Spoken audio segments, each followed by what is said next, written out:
함께 보실 하나님의 말씀은 사무엘하 15장 19절로 21절입니다. 원래 본문은 32절로 16장 23절까지인데 제가 오늘 읽을 본문은 15장 19절로 21절까지 말씀입니다. 한 절씩 교독하도록 하겠습니다. 그때에 왕이 가드 사람 이때에게 이르되 어찌하여 너도 우리와 함께 가느냐? 너는 쫓겨난 나그네이니 돌아가서 왕과 함께 내 곳에 있으라.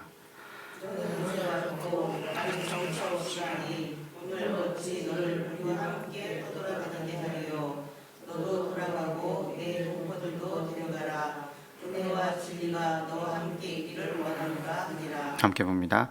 이때가 왕께 대답하여 이르되 여호와의 살아계심과 내 주 왕의 살아계심으로 맹세하옵나니 진실로 내 주 왕께서 어느 곳에 계시든지 사나 죽으나 종도 그곳에 있겠나이다 하니. 아멘.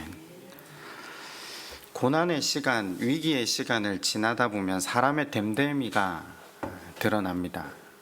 특별히 오늘 우리는 다윗이 맞이하고 있는 이 고난, 실은 다윗뿐만 아니라 다윗 주변에 있는 모든 사람이 함께 맞이하는 고난 아닙니까?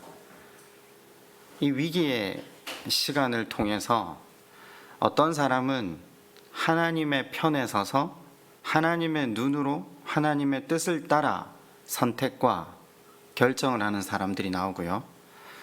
철저하게 사람의 지혜를 의지해서 살아가는 사람도 나오고요. 또 정치적인 계산을 따라 살아가는 사람들도 등장합니다. 아마 한 10명쯤 되는 이름들이 구체적으로 거론되는데 우리가 어떤 부류에 속해 있는지 이 한 사람 한 사람의 면면을 통해서 우리 자신은 우리를 대면하는 시간이 될 것입니다. 그러나 오늘은 우리의 죄된 모습 자체를 주목하자는 게 아니라 하나님이 고난의 시간을 통해 우리에게 바라시는 것이 무엇인가를 생각해 보자는 겁니다. 고난의 과정, 위기의 과정을 통해 하나님이 원하시는 것이 무엇인가? 그러니까 우리는 지금 코로나라는 유례없는 위기를 지나가고 있지 않습니까? 무언가 하나님이 허락하시는 이벤트가 우리 삶 가운데 주어졌다면 이 이벤트가 끝났을 때 우리의 삶이, 우리의 생각이, 우리의 신앙이 하나님이 원하시는 모습으로 자라가는 게 하나님이 원하시는 바 아니겠습니까? 만약에 이 위기가 지나고 난 다음에 그 전보다 훨씬 못해졌다, 그 전보다 하나님께로부터 동떨어진 삶을 살고 있다, 실은 그것은 하나님이 이 고난을 통해 우리에게 원하시는 바가 아닐 테죠. 하나님이 원하시는 것은 하나님을 더욱 깊이 의지하는 것, 그것밖에 없을 겁니다. 다윗뿐만 아니라 다윗 곁에 있는 사람들이 일생에 있어 가장 위기의 시간을 지나갑니다. 위기는 그 사람의 어떠함이 적나라하게 드러나는 순간이기도 합니다. 오늘 본문에 이름이 언급되는 사람들이 이때 아비아달, 사독, 그 아들들 요나단과 아히마스, 모사, 아히도벨, 후세, 시바, 시므이와 아비세. 몇몇 사람들은 아주 자세하게 기록이 되어 있는 반면에 몇몇 사람은 이름만 언급되고 그냥 넘어가는 거죠. 자, 이제 한 사람 한 사람의 면면을 한번 살펴보길 원합니다. 지난 시간 우리가 잠시 만나고 뛰어넘고 다음 시간에 제가 다시 만나자고 했었는데 오늘 방금 읽어드렸던 본문에 나오는 이때입니다. 우리가 성경을 보면서 저도 옛날에 자주 착각했던 건데 하나님이 주신 율법을 이스라엘 백성이 순종했을 거라는 착각을 오래 하면서 성경을 읽었어요. 근데 실은 구약 역사 내내 하나님이 주신 율법을 순종한 적이 없거든요. 근데 잠시 순종한 적이 여호수아 때고요. 그 이후로는 거의 내리막을 걸어가다가 사사기의 극치를 달리는 듯 해서 뒤에 조금 몇몇 사람들에 의해서 반짝이지만 그 몇몇 사람이 실은 말씀을 이렇게 잘 들여다보면 온전하게 하나님 말씀을 잘 순종했다기보다 그저 하나님 앞에 자기가 누군지를 고백하고 나간 덕분에 그 쳐주심의 하나님의 큰 은혜를 국민들이 함께 경험하는 복의 시대를 누리죠. 그리고 나서 예수님이 오시는 시간까지도 실은 율법을 제대로 지켰다거나 구현하는 사람들을 만나보기가 굉장히 힘듭니다. 그런데 성경 속에서요, 이렇게 어두운 이야기가 계속 진행되다가 가끔 정말 환하게 별처럼 빛나는 이야기들이 나옵니다. 그 한 명이 룻이었고요. 오늘 우리가 지금 만나는 이때라는 사람의 이야기도 동일합니다. 다윗이라는 한 인생이 영적 둔감성 속에 빠져버리는 순간 자녀 교육에 실패, 나라를 다스리는 데 있어서 실패. 생각해 보세요. 밧세바 사건 이후에 성경을 가만히 읽어보시면요, 기도했다라는 말이 단 한 번도 나오지 않아요. 문제가 해결되고 안정이 되고 풍요를 누리는 한 인생이, 그렇게 하나님만을 바라며 살았던 인생이 기도하는 법을 잊어버렸을 때 얼마나 큰 문제가 다시 그 삶에 나타나게 되는가. 이런 어두운 이야기가 가득한데 이때의 이야기는 우리에게 정말 오아시스처럼 희망을 가져다 주는 이야기가 됩니다. 오늘 이때가 다윗을 따라 나서려고 했을 때 다윗이 왕에게 돌아가라 한 그 왕은 압살롬 아닙니까? 너는 거기 가서도 후대를 받을 수 있다, 이 말이거든요. 그런데 이때가 뭐라고 합니까? 여호와의 살아계심과, 여호와가 먼저 나옵니다.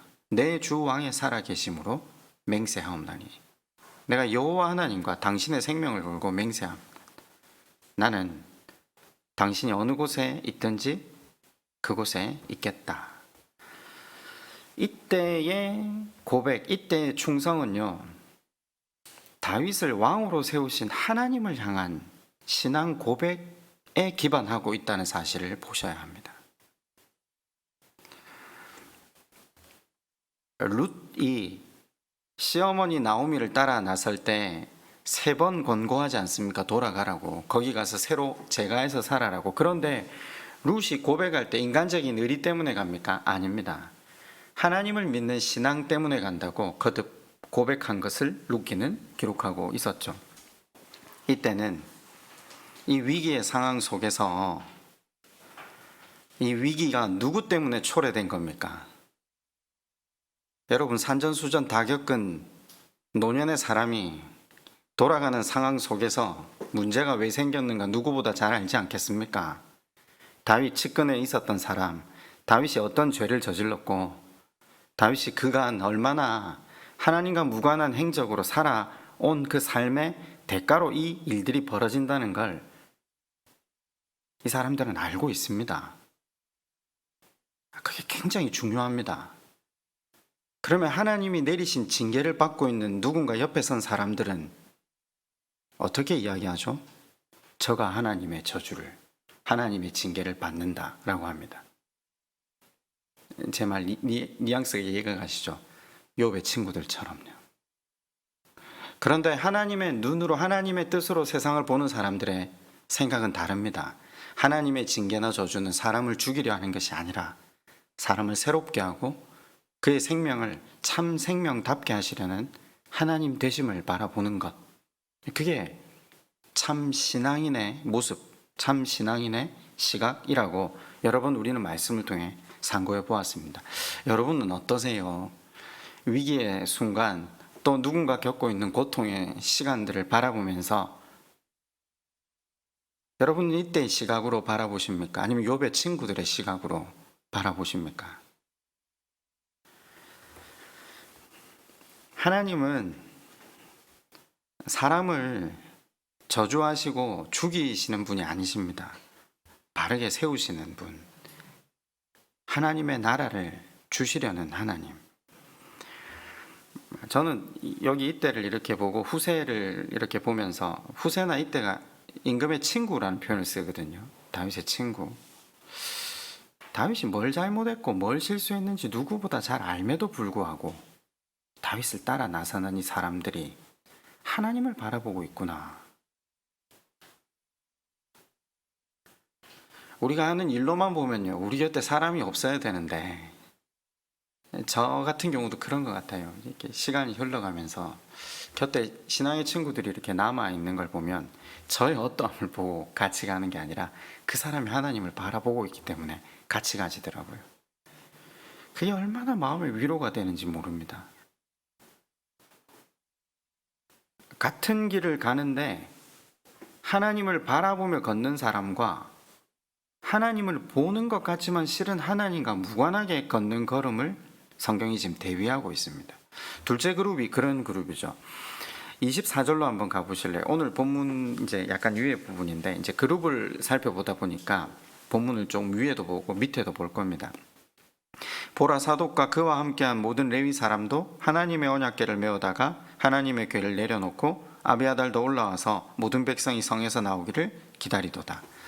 제사장이 이제 반란이 일어났다니까 다윗을 따라가려고 법궤를 들고 나왔다는 사실을 우리가 지난 시간 배웠죠. 그런데 다윗이 어떻게 했다고요?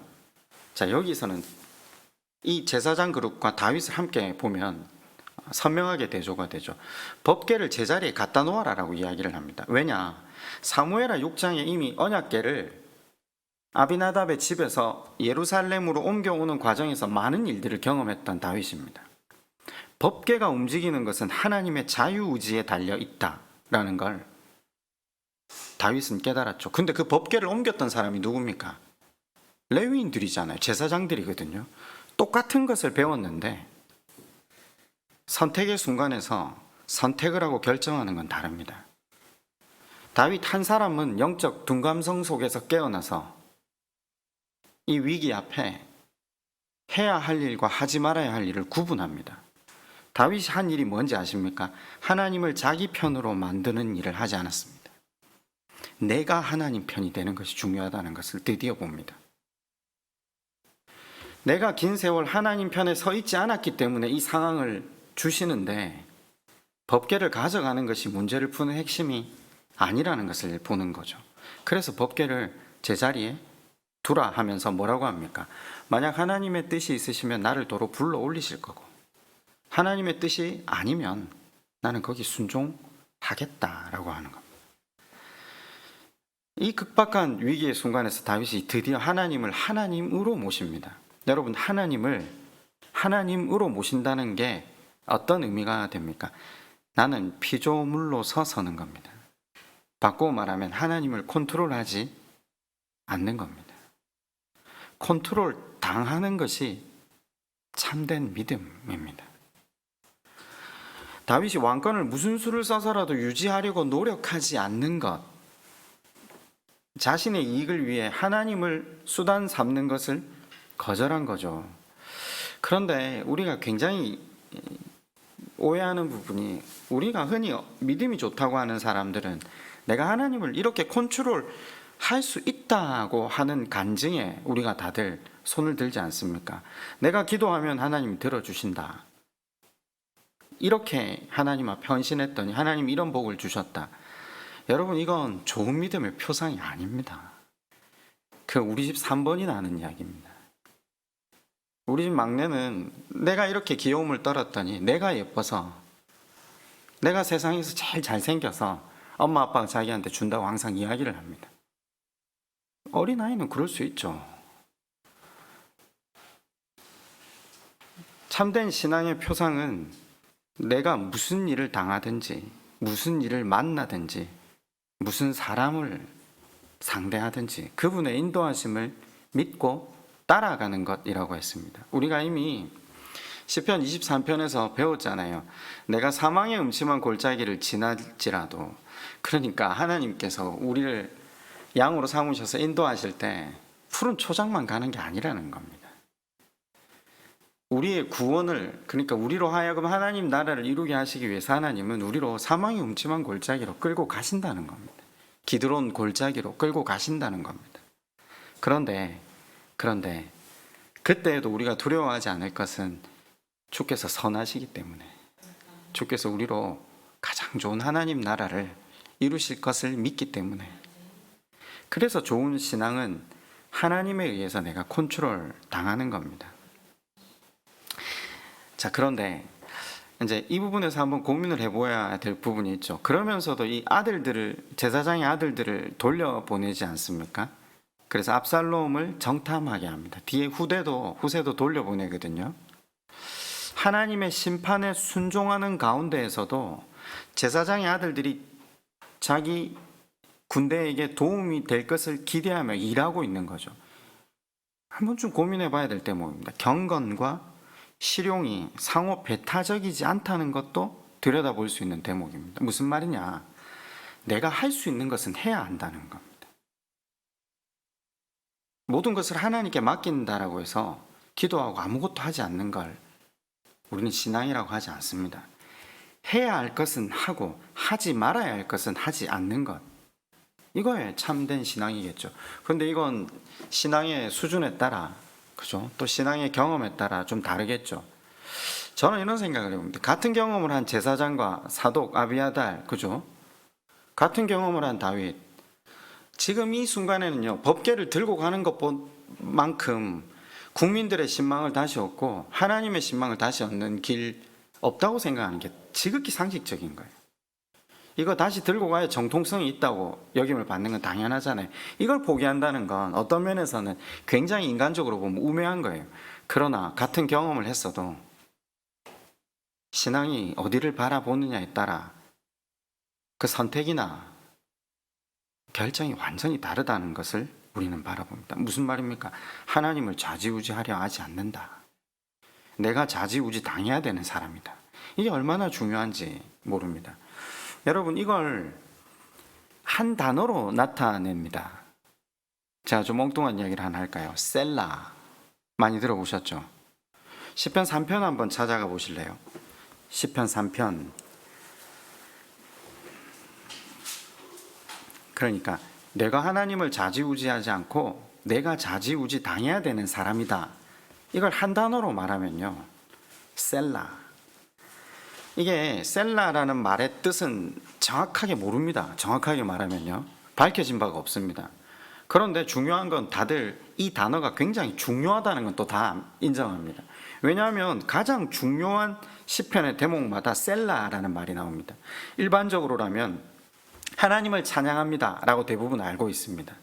그럼 여러분, 이 찬양합니다, 아멘, 믿습니다, 이게 어디에 쓰였냐를 딱 보면요, 이게 무슨 말인가 그 뉘앙스가 확연하게 느껴집니다. 시편 3편 2절에 보면 이렇게 고백합니다. 많은 사람이 나를 대적하여 말하기를 그는 하나님께 구원을 받지 못한다 하나이다.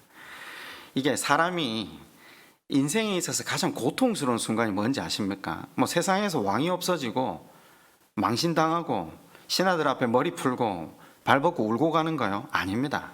그게 아닙니다. 하나님과 관계가 끊어졌다. 저는 하나님께 저주받았다. 이 말보다 인생을 고통스럽게 하는 순간이 없는데 다윗이 뭐라고 고백합니까? 셀라라고 고백합니다. 여호와여, 주는 나의 방패시오 나의 영광이시오 나의 머리를 드시는 자신이다. 내가 나의 목소리로 여호와를 부르짖으니 그의 성산에서 응답하시는도다. 셀라.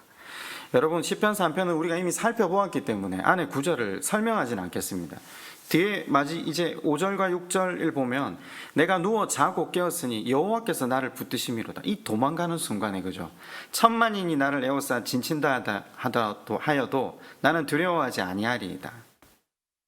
아니, 어떻게 이런 고백을 할 수 있습니까? 전부 압살롬 군으로 다 넘어갔잖아요. 당연히 하나님 앞에 저주와 심판을 받아서 지금 이 일이 너한테 벌어지고 있다. 그런데 마지막 7절에 이렇게 고백합니다. 여호와여, 일어나소서. 나의 하나님이여, 나를 구원하소서.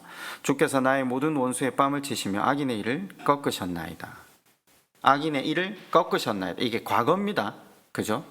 과거에 하나님께서 나를 지키셨습니다. 그리고 이 모든 고통과 환난도 하나님께서 선으로 이루어 가실 것을 믿습니다. 내가 그동안 죄된 모습으로 살아가는 나를 깨우시고 다시 하나님 나라를 이루게 하시기 위해 감람산에 올라간 그 제사터에서 지금 예배드리면서 확신하면서 하는 기도입니다. 우리가 저번에 울면서 그 올라가서 예배드렸다고 지난 시간 살폈잖아요. 8절에 마지막으로 이것만 살펴보죠. 구원은 여호와께 있사오니 주의 복을 주의 백성에게 내리소서. 셀라. 대단한 고백입니다. 지금 울면서 올라가가지고 산중턱에 올라가가지고 여호와의 이름을 찬양합니다. 이 무슨 말입니까? 내가 하나님 좌지우지하지 않겠다. 내가 원하는 대로 기도하지 않겠다. 지금 이 상황을 주시는 그 하나님께 순종하겠다. 하나님께서 다시 나의 삶을 온전케 하실 것을 믿고 걸어가겠다. 이 고백이 셀라에 담겨 있다라는 거죠.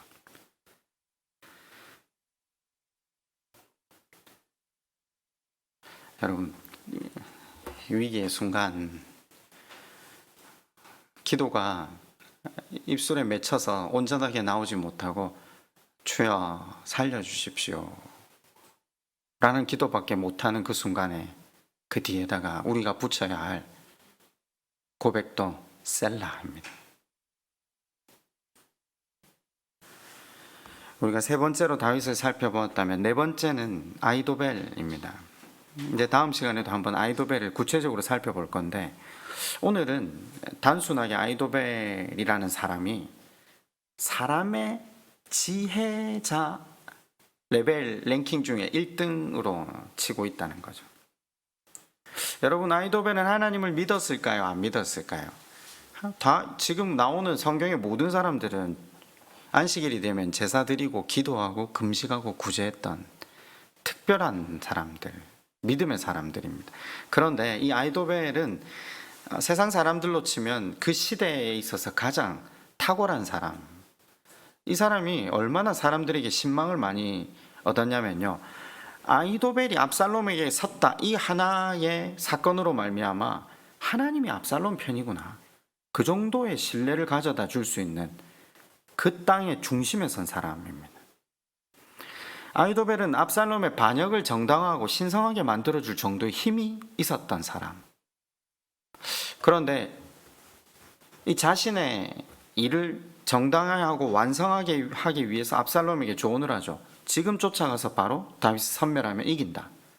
그랬는데 압살롬이 거절을 하죠. 쉬어가자 한 템포. 그랬더니 벌떡 일어나서 어떻게 합니까? 자기 고향으로 돌아가서 집을 정리하고 목을 매서 자살해버립니다. 전쟁이 지면 어떤 식으로든 죽임을 당할 것을 안 아이도벨은 자기 스스로가 자기 목을 매는 거죠. 사람의 지혜를 따라 한 선택의 결과가 무엇인지 우리는 사실 여러 번 확인을 합니다.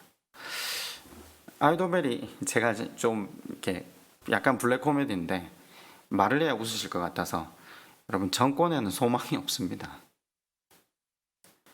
다윗 휘하의 장수들에게 있어서 다윗 정권은 소망이 있었겠습니까? 여자 하나 강간하고 믿었던 장수를 살해하는 인간, 그 정권은 소망이 없습니다. 왜냐? 사람이 하는 일이기 때문입니다. 어떤 곳에 소망이 있냐? 자기를 의지하지 않고 하나님을 의지하는 사람들이 나오면 소망이 있습니다. 왜냐하면 하나님이 일하시기 때문이죠. 물론 하나님을 온전히 바라보지 않을 때에도 하나님이 일하셔서 세상의 역사가 주관된다는 걸 우리는 알고 있습니다. 그래서 공중권세 잡은 자들에게 순종하라는 표현을 성경이 쓰고 있는 이유기도 하죠. 우리는 대부분 기독교인들이 더 좋은 사람이 나서서 정치를 해야 된다? 아니요, 더 좋은 사람이 나서서 정치를 해야 되는 게 아니라 하나님을 바라보는 사람들이 나서야 되는데, 아까도 말씀드렸다시피 구약부터 신약까지 하나님 바라보는 사람들이 거의 희귀하거든요. 여러분, 여기 지금 성경에 등장하는 압살롬부터 시작해서 모두 하나님 바라보던 사람입니다. 하나님 믿는 사람들입니다. 그러나 다윗과 후세와 이때와 차이가 한 가지 있다면, 자기를 부인하고 온전히 하나님을 의지하냐 안 하냐의 차이일 뿐입니다. 여러분, 저는 아이도벨이 굉장한 큰 일을 하나 했다라고 생각합니다. 뭐냐, 아이도벨이 반대편에 서잖아요. 압살롬 편에 딱 서자마자 이게 얼마나 큰 일이었는가. 제가 아까 말씀드렸듯이 온 국민이 그 정당성을 인정할 정도의 위력이 있었던가 봐요.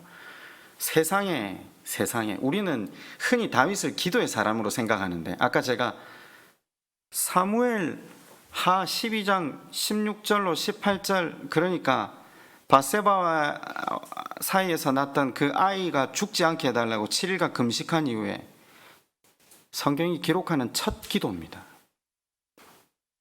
얼마나 기도를 등한시하고 있었는가. 당연히 아이들 교육, 정치, 나라 제대로 통치하지 못했죠. 그런데 이 아히도벨이 준 위기 앞에 다윗이 기도합니다. 저는 아히도벨이 얼마나 큰 일을 했는가. 문제에 봉착하자 기도하는 다윗. 세상에는 똑똑한 아히도벨이 참 많은 것 같습니다. 그러나 하나님을 온전히 의뢰하지 않은 탁월하고 똑똑한 사람들의 말로가 어떠한지를 아히도벨은 우리에게 보여줍니다. 다섯 번째로 15장 32절로 한번 가보시겠습니까? 사무엘하 15장 32절입니다. 다윗이 하나님을 경배하는 마루턱에 이를 때에 아렉 사람 후세가 옷을 찢고 흙을 머리에 덮어쓰고 다윗을 맞으러 온지라. 후세가 죽어도 당신을 따라 나서겠다라고 나온 겁니다. 저 후세에 대해서 길게 설명하지 않을 것은 앞에 이때와 마찬가지의 고백을 가지고 나온 사람이기 때문입니다. 그리고 다윗이 다시 돌려보내잖아요. 그래서 나를 위해서 일을 좀 해달라 했을 때, 사실은 돌아가면 이게 다윗 채찍근의 사람들은 어찌 될지 모르거든요. 그럼 돌아가서 그 일을 수행한다는 건 목숨을 거는 거거든요. 따라가서 목숨을 거는 거나 돌아가서 목숨을 거는 거나 거의 비슷한 수준의 일이 되는데, 후세가 그 일을 감당하잖아요. 그냥 이 구절에서 그냥 그런 생각을 한번 해보세요. 지금 겉으로 보면 다윗이 인생에 있어서 가장 위기고 고난의 순간이고 불행한 사람처럼 보이는데, 다윗이 가장 행복한 사람 같아요. 인생이 망해서 도망하는데 도망하는 자신을 위해 목숨을 걸고 함께하는 사람들이 있다. 여러분, 아까도 말씀드렸지만요, 다윗 개인의 매력 때문이 아닙니다. 나이 늙은 사람들은요, 자신의 안위가 훨씬 중요합니다. 자신의 생명이 훨씬 중요합니다. 자신의 가족들의 안위가 걸려 있습니다. 그러면 단지 누군가 한 사람을 위해 목숨을 거는 게 아니라 이 모든 일을 주관하시는 하나님을 바라보기 때문에 모든 사람의 생명을 걸고 지금 이 일들을 진행한다. 참된 신앙인들이 옆에 있는 거, 이게 다윗 개인에게 있어서 얼마나 큰 복인가. 그게 지금 이 위기의 상황 속에 다윗이 맞이하고 있는 복이라는 게 느껴지더라고요. 여러분 곁에는 신앙의 사람들이 계십니까? 여섯 번째 사람이 16장 1절에 나옵니다. 다윗이 마루턱을 조금 지나니 무미보셋의 종 시바가 안장 지운 두 나귀에 떡 200개와 건포도 100송이와 여름과일 100개와 포도주 한 가죽 부대를 싣고 다윗을 맞는지라. 황급히 몸만 오는데 다른 사람들은요, 시바는 지금 갑자기 찾아와서 엄청난 물건을 들고 온 겁니다. 당연히 자기한테 이런 물건을 가져올 정도로 관계가 깊지 않아요. 이 시바는 전왕 사울가에 은혜를 입었던 사람이거든요. 그래서 다윗이 물으니까 이제 대답을 합니다. 16장 3절에 왕이 이르되 내 주인의 아들이 어디 있느냐? 무미보셋이죠. 시바가 왕께 아뢰되 예루살렘에 있는데 그가 말하기를 이스라엘 족속이 오늘 내 아버지의 나라를 내게 돌리리다 하나이다 하는지라. 이게 사실은 그 거짓말이죠. 뒤에 보면 밝혀지긴 하는데,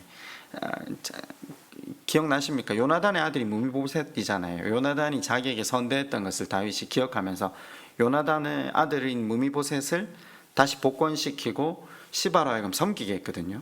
그런데 지금 반란이 일어났더니 시바가 자기를 찾아와서 대단한 양의 지금 식량과 음식을 제공하면서 무미보셋이 지금 배반했다, 이 이야기를 전하는 거죠. 그런데 여기에서 다윗은 이 위기의 순간에 가타부타 진위를 따지지 않고 자기를 도와준 시바를 치하하고 있습니다. 4절입니다. 왕이 시바에게 이르되 무미보셋에게 있는 것이 다 내 것이라. 시바가 이르되 내가 절하나이다. 내 주 왕이여 내가 왕 앞에서 은혜를 입게 하옵소서 하니라. 자, 다윗의 선포 그리고 시바는 돌아갑니다. 저 무슨 말인가? 저는 지금 이 진위를 따지고 다윗이 잘했냐 못했냐 이걸 따지고 싶지는 않습니다. 시바라는 사람을 주목하자는 거죠. 다윗과 압살롬의 반란을 이용해서 자기의 이익을 취하고 있는 겁니다. 어려운 상황에 처한 사람을 도와주는 척하지만 실은 자기의 이익을 구하는 철저히 세속적인 사람이라는 것을 발견하게 되는 거죠.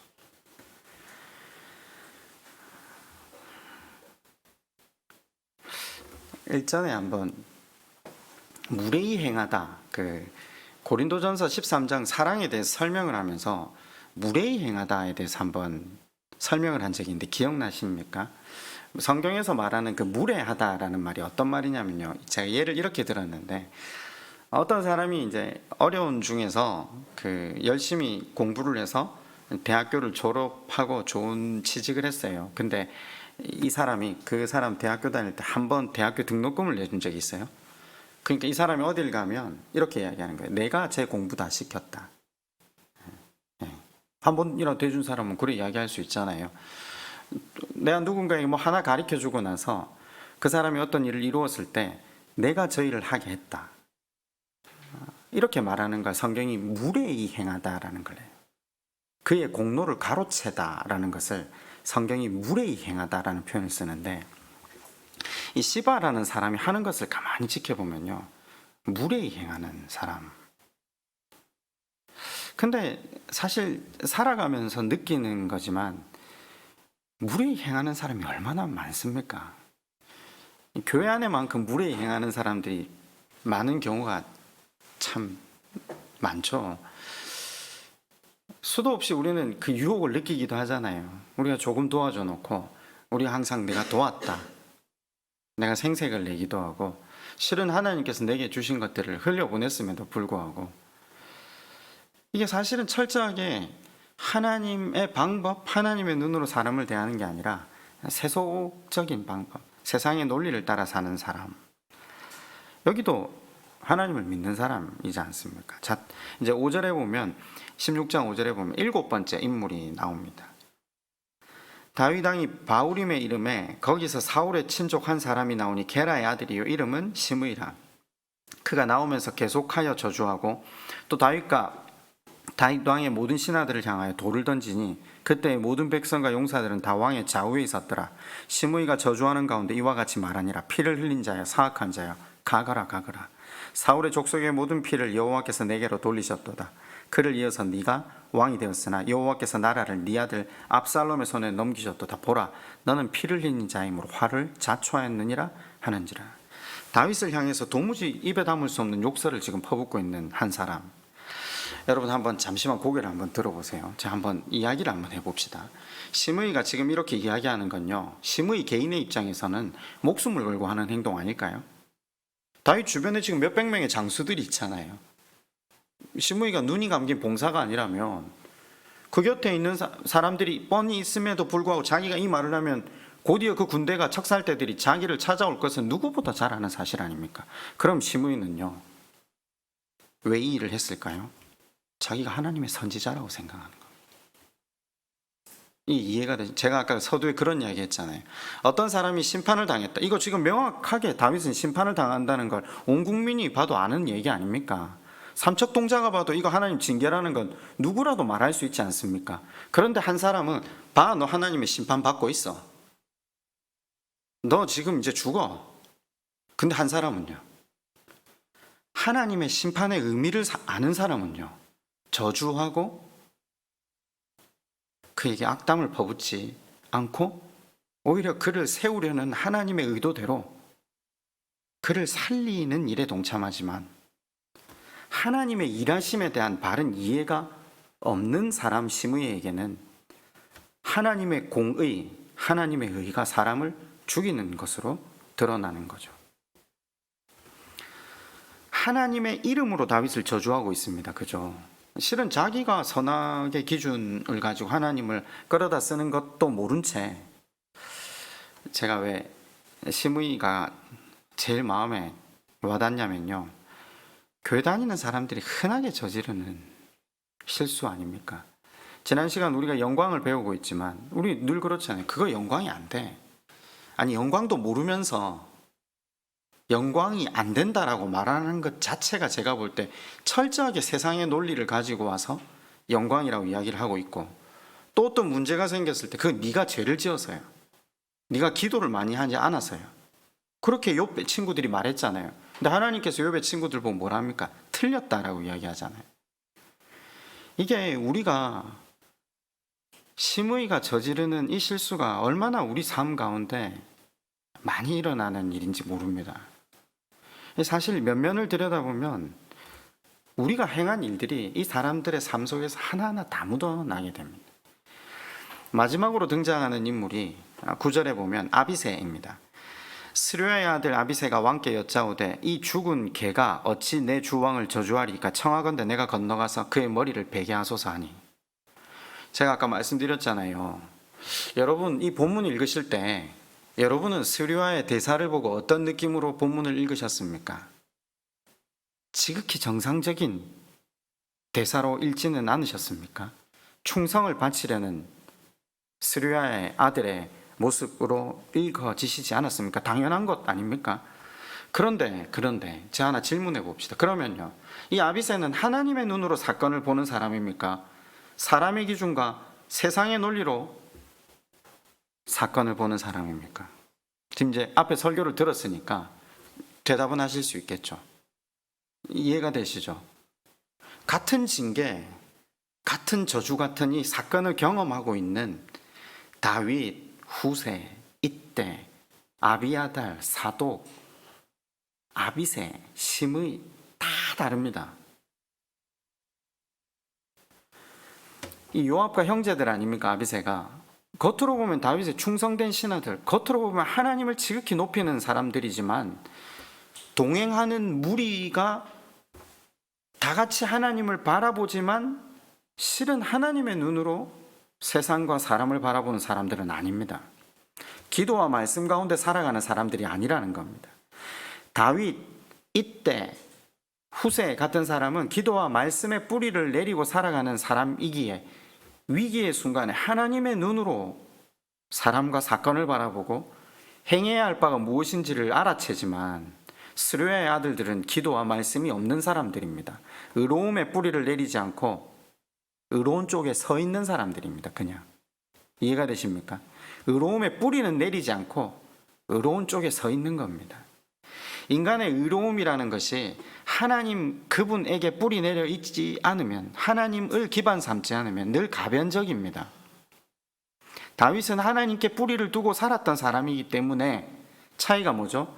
지금 아비새하고 차이가 시므이의 저주조차 하나님의 말씀으로 듣는 것입니다. 오히려 그것을 들음으로 다윗다워집니다. 드디어 자기가 변했다는 걸 깨달은 겁니다. 자기의 잘못을 아는 겁니다. 어떻게 변했다? 자기의 정체성이 왕으로 변했다는 걸 아는 거죠. 원래 뭐 해야 됩니까? 죄인이잖아요. 근데 왕으로 변했다는 거죠. 왕일 때와 죄인일 때의 차이가 뭔지 아십니까? 죄인은 하나님 은혜로만 살 수 있습니다 라고 고백하는 사람이고요, 왕은요, 자기의 지식, 자기의 힘, 돈으로 살 수 있다고 생각하는 사람. 지금 극명하게 두 부류가 나누어져서 드러나고 있죠. 시므이의 저주도 다윗을 복되게 합니다. 다윗에게서 왕의 껍데기를 벗겨내버리고 그의 영혼의 실체를 드러냅니다. 우리 그렇잖아요. 누군가의 저주를 들었을 때 그 저주 가운데 자신의 실체, 하나님 앞에 자기를 바로 보는 사람은 복이 있습니다. 과연 얼마나 그 복을 누릴지 모르겠지만 오늘 다윗이 이 본을 우리에게 보여주고 있는 거죠. 그래서 다윗이 마지막에 이렇게 고백합니다. 왕이 이르되 스루야의 아들들아 10절입니다. 내가 너희와 무슨 상관이 있느냐? 그가 저주하는 것은 여호와께서 그에게 다윗을 저주하라 하심이니 네가 어찌 그리하였느냐 할 자가 누구겠느냐? 또 다윗이 아비새와 모든 신하들에게 이르되 내 몸에서 난 아들도 내 생명을 해하려 하거늘 하물며 이 베냐민 사람이랴. 여호와께서 그에게 명령하신 것이니 그가 저주하게 버려두라. 여러분, 사실 다윗보다 더 화나는 사람이 어디 있겠습니까? 그런데 그 시므이를 죽이려고 하는 장군들을 말리죠. 아니다. 이건 하나님께서 나로 들으라고 하는 거다. 나로 하여금 영적 둔감성 속에서 깨어나서 하나님을 바라보라는 것이다. 어제까지 왕 앞에서 고개도 못 들던 사람이 지금 돌까지 던지며 욕을 하는 이 사건을 하나님의 눈으로 사건과 사람을 보는 사람은 그것을 선으로 규결시키고 있습니다. 말씀을 맺겠습니다. 여러분, 우리는 위기 앞에 어떤 모습으로 걸어가고 있습니까? 지금 우리가 유례없는 코로나를 겪고 있으니까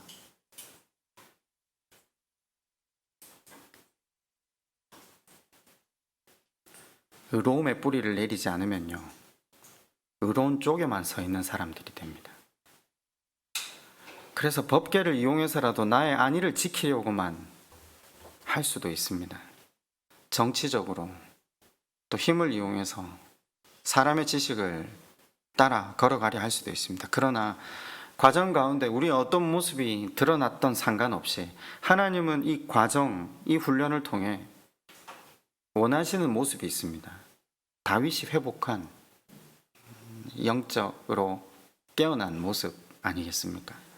하나님께서 이 고난의 시간을 통해 우리에게 하시는 말씀을 들을 수 있는 복이 있기를 축원합니다. 시므이에게서 들어야 합니다.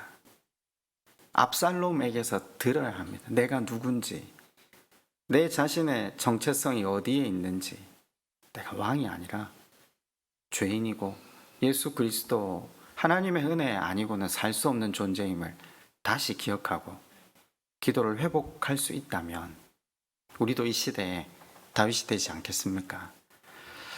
우리 한번 기도할까요?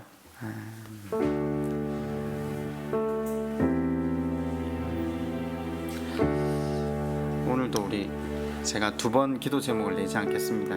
한 가지 기도 제목을 가지고 기도하시고 각자 또 가지고 나온 기도 제목을 가지고 자유롭게 기도하셨으면 좋겠습니다. 여러분, 한번 기도하실 때 이 코로나 시대를 통해서 하나님께서 이 시간이 끝나고 나면 우리한테 분명히 요구하시는 모습이 반드시 있을 거예요. 그죠? 다 채우지 못하겠지만 적어도 그 근사치에까지 걸어갈 수 있게 해달라고, 하나님의 음성을 사람들을 통해 사건들을 통해 좀 듣고 내게 하나님 원하시는 그 선택 행할 수 있는, 하나님을 더 깊이 신뢰하고 걸어갈 수 있는 그 믿음 달라고 우리 시간 이렇게 한번 기도하시고 또 기도의 제목들로 하나님 앞에 간구하는 시간 되었으면 좋겠습니다. 아버지 하나님,